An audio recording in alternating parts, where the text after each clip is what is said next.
পরিবেশ সুন্দর রাখলে আমরা নিজেরাও সুন্দর থাকবো এবং আমাদের চারিপাশের মানুষগুলো সুন্দর থাকবে এবং ভালো থাকবে। জিটি ইসলামিক কার্টুন, ইসলাম, আদব শিক্ষা ও নৈতিকতা সমৃদ্ধ।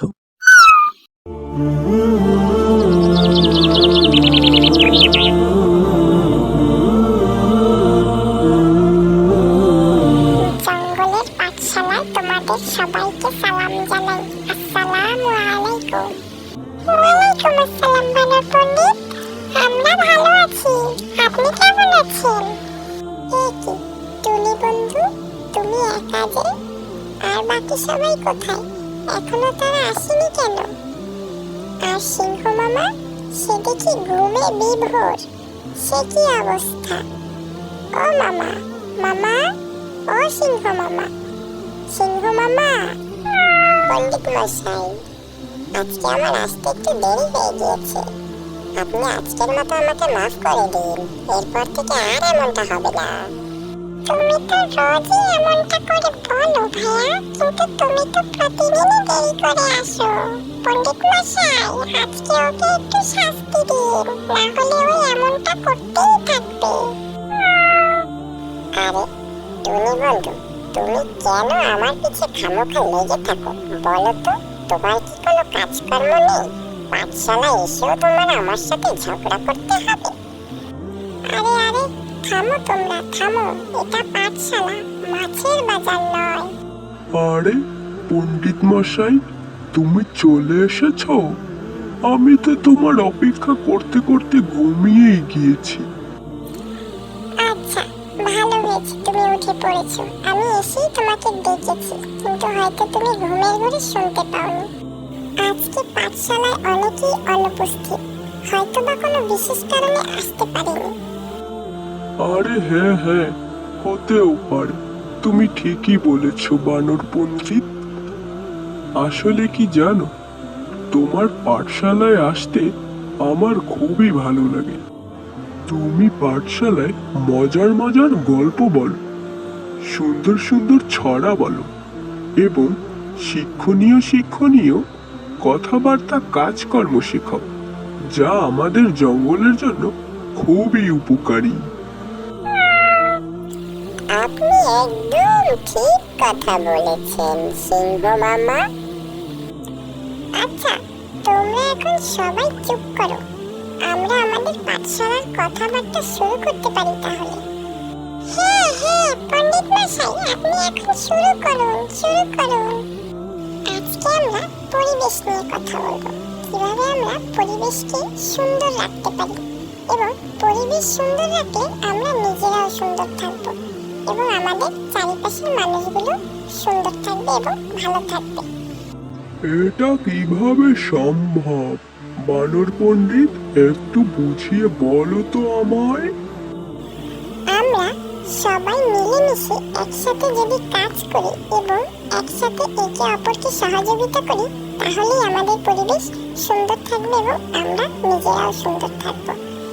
এখন আসো আমরা কিভাবে এই সুন্দর রাখবো এবং সুন্দর থাকবো তা নিয়ে আলোচনা করি।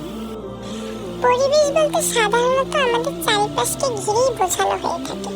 আর এই চারিপাশকে যদি আমরা সবসময় সুন্দর পরিপাটি রাখতে পারি, তাহলে আমরা নিজেরাও সুন্দর এবং পরিপাটি থাকতে পারবো। আমরা যদি কখনো কারোর সাথে ঝামেলা ঝগড়া করি, তাহলে আমাদের পরিবেশ দূষিত হয়ে যায়। এর জন্য কখনোই কারোর সাথে ঝগড়া করা যাবে না, তাহলে পরিবেশ দূষিত হয়ে যাবে। আমার কারণে অন্য একজন কষ্ট পাবে, আমার কারণে অন্য একজনের পরিবেশ নষ্ট হবে এবং আমারও পরিবেশ নষ্ট হবে। সমস্যা হবে, নম্র ভদ্রভাবে সমাধান করা হবে, কিন্তু কোনো গ্যাঞ্জাম ফ্যাসাদ করা যাবে না। তোমাদের আজকে আমি এই একটি শিক্ষাই দিলাম, তোমরা এটি সবসময় মাথায় রাখবে। আমি যেন আর কখনোই দেখি না বা শুনি না যে তোমরা একে অপরের সাথে ঝগড়া করেছো এবং কেউ কারো পিছিয়ে লেগেছো। তোমরা কি বুঝতে পেরেছো টুনি বন্ধু, বিড়াল ভাইয়া এবং সিংহ মামা? হ্যাঁ পণ্ডিত মশাই, আমি বুঝতে পেরেছি, আমি নিজের ভুল বুঝতে পেরেছি, আপনি ঠিকই বলেছেন। আরে বানর পণ্ডিত, তুমি তো আজকে একটি খুবই ভালো শিক্ষা দিলে, যেটি আমাদের জন্য উপকার হবে এবং আমাদের সামনে থাকা ছোট্ট বন্ধুদের জন্য অনেক উপকার হবে। কারণ আমরা কখনোই একে অপরের সাথে ঝগড়া করব না। ঝগড়া করলে পরিবেশ নষ্ট হয়, এটি সব সময় মাথায় রাখবে কিন্তু বন্ধুরা।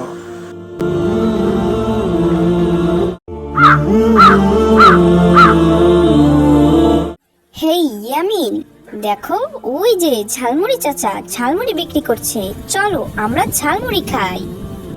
হ্যাঁ রুকাইয়া, তুমি ঠিকই বলেছো, চলো আমরা দুজনে মিলে আজকে ঝালমুড়ি খাই। আসসালামু আলাইকুম বাচ্চারা, কি খাবে তোমরা? তোমাদের কি ঝালমুড়ি দেবো? হ্যাঁ চাচা, আমাদেরকে 10 টাকার দুইটি ঝালমুড়ি দিন। আজকে বেশ মজা করে ঝালমুড়ি খাবো, কি বলো রুকাইয়া? হ্যাঁ হ্যাঁ, ঠিকই বলেছ, তোমাদেরকে আজ মজা করে ঝালমুড়ি আমি মাখিয়ে দেব, আজকে খেলে সারা জীবন মনে থাকবে। ভাইয়া, আপু, আমাকে কিছু খেতে দিবে? আমি আজকে সারা দিন না খাওয়া, আমি খুবই ক্ষুধার্ত, আমার পেটে অনেক ক্ষুধা। আরে না না, তুমি যাও তো, এখন আমাদের খাবারের মধ্যে বাগড়া দিতে এসো না তো। তুমি কি আজকে সত্যি সারাদিন না খাওয়া? তোমার নাম কি বাবু? আমার নাম আবু সাইম। আমার বাবা একজন রিক্সা চালক। তিনি আজ দুদিন অসুস্থ থাকায় ঘরে কোনো খাবার নেই। আমি বাধ্য হয়ে আজকে রাস্তায় নেমেছি। যদি আপনারা আমাকে একটু সহযোগিতা করেন তাহলে আমার ভীষণ উপকার হবে। আমি সারা জীবন আপনাদের জন্য দোয়া করব। আহারে, বাচ্চাটার মনে কতই কষ্ট। আরে চাচা, আপনি কথা না বাড়িয়ে ঝালমুড়ি বানান তো। এইসব গরিব ফকিন্নি যে কোথা থেকে আসে, এদের কাজই হচ্ছে এইসব। ছি ছি রুকাইয়া, এভাবে বলতে নেই কাউকে। তুমি তো শুনলেই, তার বাবা একজন রিক্সা চালক। তিনি প্রতিদিন ইনকাম করে বাসায় খাবার জোগাতো। আজকে সে অসুস্থ থাকায় তার বাচ্চা আজকে রাস্তায় নেমেছে। আমাদের অবশ্যই ওকে সাহায্য করা উচিত। তুমি সাহায্য না করে ওকে এত বেশি কথা বলছো, সত্যি আমি অবাক হয়ে পড়েছি রুকাইয়া।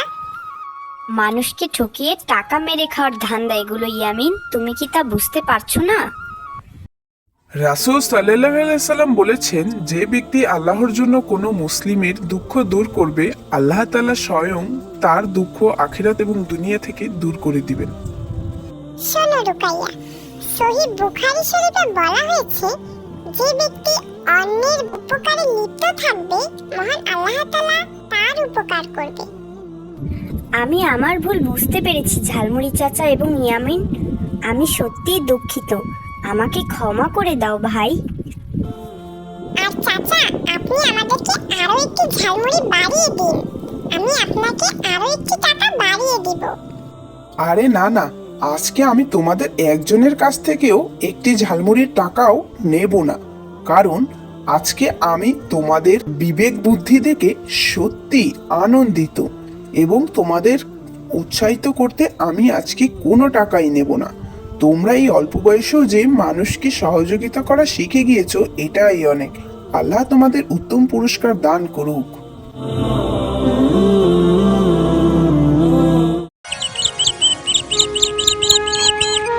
ইয়ামিন, তাড়াতাড়ি রেডি হয়ে নাও বাবা, তোমার স্কুলে দেরি হয়ে যাবে তো। এই তো মা, আমি রেডি প্রায়। কিন্তু বলো তো, আমি সকালে কি খেয়ে যাব মা? ঘরে কি কিছু আছে? ঘরে তো অনেক দিন ধরেই কোনো বাজারঘাট নেই রে ইয়ামিন, তোর বাবারও হাতে কাজ নেই। কালকে তোর হালিমা কাকির কাছ থেকে 1 কৌটো চাল ধার এনেছিলাম, তাই কয়টা পান্তা ভাত আছে রে বাবা। না না মা, আমি খেলে তুমি আর বাবা কি খাবে? আমি খাবো না নে, আমার পেটে এত খিদে নেই। তুমি আর বাবা এক গাল খেয়ে নিও মা, আমি আসি। আরে না রে, আমরা তো বড় মানুষ, আমাদের না খেলেও দিন চলবে। তুই ছোট মানুষ, স্কুলে যেয়ে পড়াশোনা করিস, কত কষ্ট হয় তোর, তুই খেয়ে যা বাবা। ইয়ামিন, ইয়ামিন, ও ইয়ামিনের মা, ঘরে আছো? এই তো আমরা। কি গো, কোনো কাজ টাজ পেলে? এরকম হলে তো দিন আর চলবো না। না গো ইয়ামিনের মা, কোনো কাজ পাইলাম না, কি যে হইব। আরে গরিবের জীবন। তোমরা কোনো চিন্তা করো না মা। বাবা, তুমি কষ্ট পেও না। আল্লাহ ঠিক একদিন কোনো না কোনো ব্যবস্থা করে দিবেন। আর আমি তো পড়াশোনা করছি, ইনশাআল্লাহ আমি একদিন অনেক বড় হব, অনেক বড় চাকরি করব। তখন আর তোমাদের কোনো কষ্ট থাকবে না। তোমরা শুধু আমার জন্য একটু দোয়া করো মা। দেখেছো ইয়ামিনের মা, তোমার ইয়ামিন কত বড় হয়ে গেছে, তোমার ইয়ামিন কত কিছু বোঝে। আলহামদুলিল্লাহ, আল্লাহ আমাকে এত ভালো একটি সন্তান দান করেছেন যে আমার কষ্ট বোঝে। আমি এর থেকে আর বেশি কিছু চাই না আল্লাহ, তোমার কাছে লক্ষ কোটি শুকরিয়া।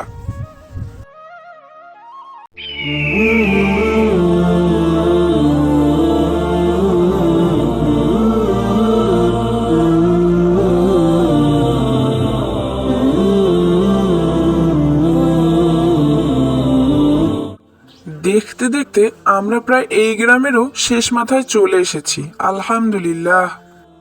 তবে আজকের রাতটা মনে হয় এই গ্রামেই আমার পার করতে হবে, কিন্তু আল্লাহ চাইলে আমি কালকেই আমার গন্তব্যস্থানে পৌঁছাতে পারবো ইনশাআল্লাহ। এই শেষ বিকেলেই একটি নিরিবিলি স্থানে উটটিকে বেঁধে রেখে যদি আশ্রয় নিতে পারতাম, তাহলে কাল খুব ভোরেই ঘুম থেকে উঠে আমি রওনা দিতে পারতাম।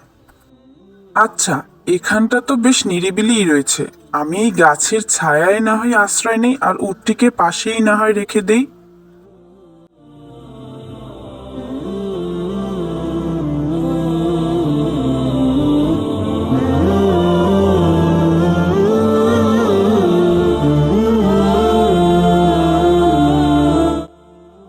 ইয়া আল্লাহ, এ আমার কি সর্বনাশ হলো!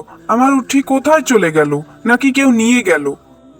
ইয়া আল্লাহ, এ তুমি আমায় কি পরীক্ষায় ফেললে? না, আমি আমার আল্লাহকে ভুলে যেতে পারি না। তিনি যদি চান তাহলে আমি আমার উটকে অবশ্যই ফিরে পাবো। হে আল্লাহ, আমি আমার সাধ্যমতো চেষ্টা করছি। তুমি যদি চাও তাহলে অবশ্যই আমি আমার উটকে ফিরে পেতে পারি। এখন সবই তোমার হাতে, আমি শুধুমাত্র তোমারই ভরসায় রয়েছি।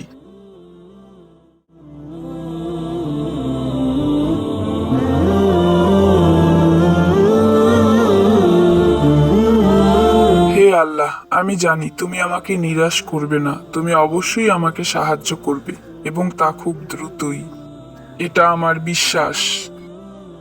আরে, এই তো আমার উট, আলহামদুলিল্লাহ। ইয়া আল্লাহ, তোমার কাছে কি বলে আমি শুকরিয়া আদায় করব? আরে ভাই, এটি তোমার উট? আমি এই উটটি অনেক দূরে ঘুরে বেড়াতে দেখলাম। আমার মনে হলো এটা কারো উট হারিয়ে গিয়েছে, তাই সাথে নিয়ে ঘুরছিলাম। যদি কারো দেখা পাই তো ভালোই হলো। তোমার দেখা আমি পেয়ে গেলাম ভাই, আল্লাহর কাছে অশেষ শুকরিয়া। আল্লাহ তোমাকে এর উত্তম প্রতিদান দিন ভাই।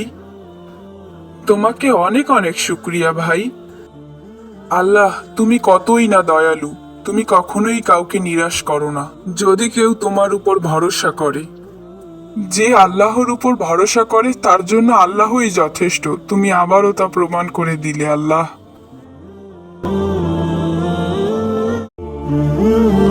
হে মুসল্লিগণ, আজ আমরা কুরবানির কিছু গুরুত্বপূর্ণ এবং তাৎপর্য নিয়ে কথা বলবো। মহান আল্লাহ তাআলা কুরআনে বলেছেন, সূরা হজে বলা হয়েছে, তাদের গোশত এবং রক্ত কোনো কিছুই আল্লাহর কাছে পৌঁছায় না, পৌঁছায় তাকওয়া। কুরবানি শুধুই পশু জবাই করার মধ্যে নয়, এটি একটি আল্লাহর পরীক্ষা, ত্যাগের এক অনন্য নিদর্শন। আর তোমরা জেনে রাখো, নিজের সব থেকে পছন্দের জিনিসকে কোরবানি দেওয়াই আল্লাহ সব থেকে বেশি পছন্দ করেন। মা, আমি চাই এবার কোরবানিতে আমিও কোরবানি দেব। আমি যে একটি মুরগি পালি, সেই মুরগিকে দিয়ে আমি এবার কোরবানি দেব। আমি চাই আল্লাহ তাআলা আমার উপর অনেক খুশি হন, কারণ আমাদের ইমাম সাহেব বলেছেন যে যে তার নিজের পছন্দের জিনিসকে কোরবানি দেবে, আল্লাহ তাকে সবথেকে বেশি ভালোবাসেন। আমিও আল্লাহর ভালোবাসা পেতে চাই মা। মাশাআল্লাহ ইয়ামিন, তুমি তো অনেক ছোট, কিন্তু তোমার চিন্তা ভাবনা আসলেই অনেক বড়। তুমি নিজের পছন্দের মুরগিকে আল্লাহর জন্য ত্যাগ করতে চেয়েছো, আল্লাহর উদ্দেশ্যে কোরবানি দিতে চেয়েছো। আল্লাহ তো এমন মন মানসিকতাই ভালোবাসেন। আল্লাহ সব থেকে বেশি পছন্দ করে যখন কেউ তার জন্য নিজের পছন্দের জিনিসকে ত্যাগ করে। বাবা ইয়ামিন, আল্লাহ তোমাকে অনেক বড় করুন এবং তোমার এই নিয়ত কবুল করুক, আমিন। আরে আরে, কই গেলি রে, কই গেলি রে হতচ্ছাড়া? এখনো তুই জঙ্গলে যাচ্ছিস না? কাঠ কেটে আনবি কখন আর বাজারে তা বিক্রি করতে যাবি কখন? হ্যাঁ, লাট সাহেব যেন কোন জায়গার? মা তো মরে গিয়ে বেঁচে গেছে, যত জ্বালা সব আমার। এই তো আসছি মা, পুকুর ঘাটে জামা কাপড় ধুতে দেরি হয়ে গেল, এক্ষুনি যাচ্ছি মা। আবার মুখে মুখে কথা বলা হচ্ছে, দিন দিন যেন সাহস বেড়েই চলছে। কথা না বাড়িয়ে কাঠ কেটে বিক্রি করে টাকা এনে আমায় উদ্ধার করতো। আর তোকে না নিষেধ করেছি আমাকে মা বলে ডাকবি না? আমাকে একমাত্র আমার ছেলেই মা বলে ডাকবে, তুই ডাকবি না। এমন করে বলো না মা, সেই ছোটবেলায় মা মারা গিয়েছে, তারপর থেকে তোমাকে পেয়েছি, তোমাকেই আমি মা বলে ডাকি, তুমিই আমার মা। হয়েছে হয়েছে, আর ন্যাকামি করতে হবে না, এখন দ্রুত যে আমাকে উদ্ধার কর। মা বলছিলাম কি, কিছু খেতে দেবে? অনেক খিদে লেগেছে, সেই সকালবেলা উঠেছি, এখন পর্যন্ত কিচ্ছুটি খাইনি, কিছু থাকলে খেতে দাও মা। আরে না না, এখন কিসের খাবার? আগে জঙ্গল থেকে বাড়ি আয়, তারপর খেতে দেব। তাড়াতাড়ি যা, তোর বাবা বাড়ি আসার আগেই যেন আসা হয়। কোথাও গিয়ে আবার ঘাপটি মেরে বসে থাকা যেন না হয়। আর তোর বাবা যদি এসব জানতে পারে তাহলে কিন্তু তোর খবর আছে, বলে দিলাম। না না মা, আমি বাবাকে কিচ্ছু বলবো না, তুমি আমাকে কিছু বলো না মা, আমি বাবাকে কিচ্ছু বলবো না। আমি এখন যাই মা, আমি তাড়াতাড়ি ফিরে আসবো। ছোট থাকতেই মাকে হারিয়েছি, তারপর বাবা আমার জন্যই এই মাকে বিয়ে করলো, কিন্তু সে যে আমাকে একটু চোখে দেখতে পারে না। সে তার ছেলেকেই ভালোবাসে, কিন্তু আমাকে একটু ভালোবাসে না, খেতে দেয় না, আমার সাথে কত অত্যাচার করে। আমি আর সইতে পারছি না আল্লাহ, তুমি আমাকে ধৈর্য দাও।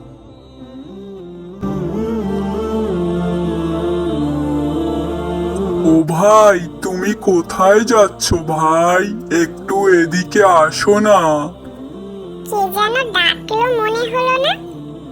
এই যে ভাই, আমি এদিকে ভাই, একটু আসো না ভাই। আরে তুমি তো একটি গাছ, গাছ হয়ে তুমি কিভাবে কথা বলছো? আমি তোমাকে সব পরে বলছি, তুমি আগে আমায় একটু পানি খাওয়াতে পারো বন্ধু?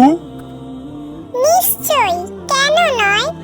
তুমি একটু অপেক্ষা করো বন্ধু, আমি এক্ষুনি আসছি তোমার জন্য পানি নিয়ে।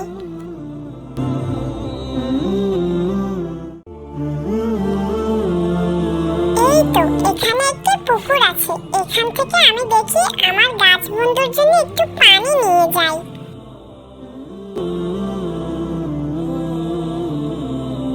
তোমাকে অনেক অনেক ধন্যবাদ। তোমার নাম কি বন্ধু? আমার নাম বিনিয়ামিন। বন্ধু, আজকে আর কোনো কথা নয়, আমার এক্ষুনি যেতে হবে, আমার অনেক দেরি হয়ে গিয়েছে। ও, তুমি সেই বিনিয়ামিন। তোমাকে তো আমি চিনি, তোমার সব কথা আমি জানি। কি বলছো বন্ধু, তুমি আমার সব কথা কিভাবে জানো?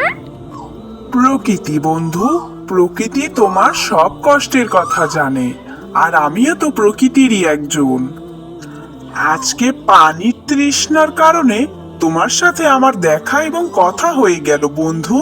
তুমি আসলেই অনেক ভালো একজন মানুষ, কিন্তু তোমার সৎমা তোমাকে অনেক অত্যাচার করে, আমি তা জানি বন্ধু।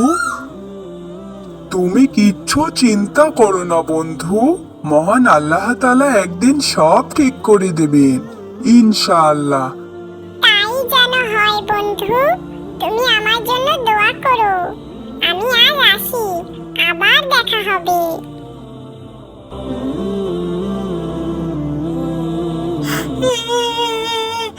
সাপ তো আমাকে এক্ষুনি খেয়ে ফেলবে। কি হবে আমার এখন? কে বাঁচাবে আমাকে?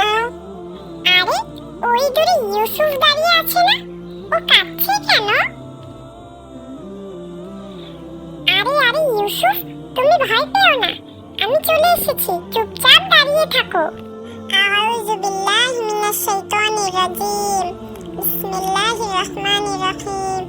আউযু বিল্লাহি মিনাশ শাইতানির রাজিম, বিসমিল্লাহির রহমানির রহিম। আজকে তুমি ছিলে বলে বেঁচে গেলাম ভাইয়া, তোমাকে অনেক অনেক ধন্যবাদ। সবই আল্লাহ তাআলার ইচ্ছা ইউসুফ, তুমি ভয় পেও না, চলো এখন আমরা বাড়ি যাই। এতক্ষণে তোর আসার সময় হইল ইয়ামিন? এতক্ষণ কই ছিলি? আজকে তোর খবর আছে। দাঁড়াও মা, ভাইয়াকে কিছু বলো না। আজকে জানো, ভাইয়ার জন্য আমি বেঁচে গিয়েছি। একটা সাপ আমার দিকে তেড়ে আসছিল, এমন সময় ভাইয়ের সাথে দেখা। ভাইয়া সাপটাকে আউযুবিল্লাহি মিনাশ শাইতানির রাজিম বলে তাড়িয়ে দিয়েছেন। ভাইয়ের জন্যই আজকে আমি বেঁচে আছি। তুমি ভাইয়াকে আর কষ্ট দিও না মা। তুই আমাকে মাফ করে দে ইয়ামিন, আমার অনেক বড় ভুল হয়ে গিয়েছে। আমি বুঝতে পারিনি, আমি না বুঝে তোর উপর দিনের পর দিন অন্যায় করেছি। আজকে তোর জন্যই আমার ছেলেটা বেঁচে গিয়েছে। তোকে অনেক অনেক ধন্যবাদ। আজকের পর থেকে তোর আর জঙ্গলে যাওয়া লাগবে না, তুই আমাদের সাথেই থাকবি। আর তোকে আমি আর কখনো কষ্ট দিব না। হায় আল্লাহ, তুমি আমাকে মাফ করে দাও। না না, এ কি বলছো মা? আমি কিছু মনে করিনি, আমি কষ্টও পাইনি। তুমি যে নিজের ভুল বুঝতে পেরেছো, এই অনেক। সবই আল্লাহর ইচ্ছা, আলহামদুলিল্লাহ। গাছ বন্ধুর দোয়ার কারণেই হয়তো আজকে আমার সৎমা নিজের ভুল বুঝতে পেরেছে।